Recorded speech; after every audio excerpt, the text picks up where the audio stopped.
After 4 years of developing my open world monster catcher, I have finally made my dream come true by launching a game I created on a Nintendo console.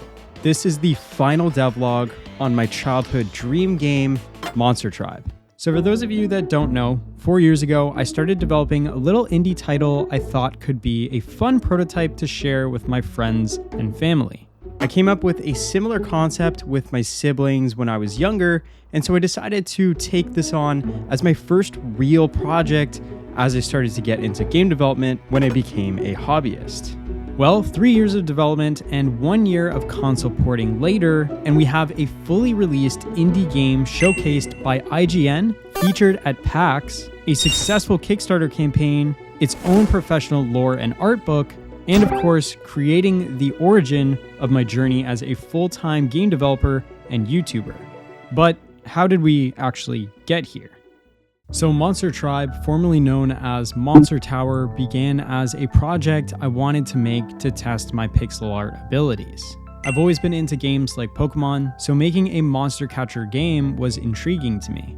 Well, as I started to pick up traction on YouTube, I decided it would be cool to ask my brother to join me in developing the game, as we created a similar concept to the game 10 years before. He's dabbled in coding before, but never worked in an engine, so we knew it was going to be an interesting experience. We went from this disorienting, wacky 2.5D RPG to a resource collection simulator, and finally, a full-on open-world monster tamer RPG.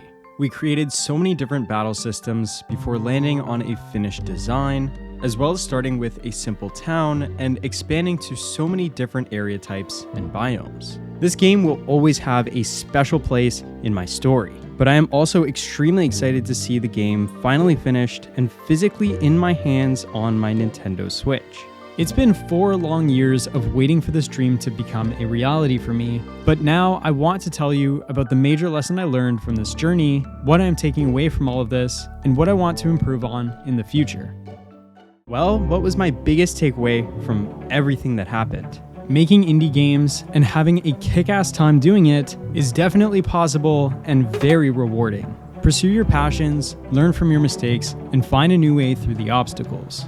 Nothing works out in the way we intended it to in our heads, but every journey will have its ups and its downs. Developing Monster Tribe was one of the most thrilling things I've done so far in my life.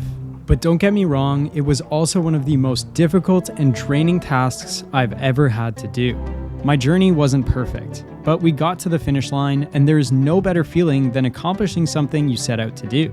You're not going to regret pursuing your dreams, so what are you waiting for? Overall, I'm extremely impressed with what we've created. I want to thank everyone who backed the game on Kickstarter, all the people who helped me develop the game, Freedom Games for believing in our little indie game, and publishing Monster Tribe to help get us to the finish line, and obviously a huge thanks to all of you that watched the devlog series and kept my motivation throughout this entire project. This is the end of a chapter, but by no means is it the end of my journey. I am currently working on creating my next professional indie game, which I will be starting an entirely new devlog series on very soon.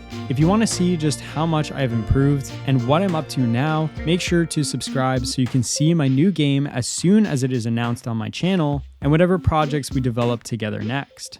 I'm extremely grateful for all of you following what I do and being a part of my crazy adventure developing games. I hope to see you all very soon, and thank you for making my dream come true in pursuing my passion of video game development.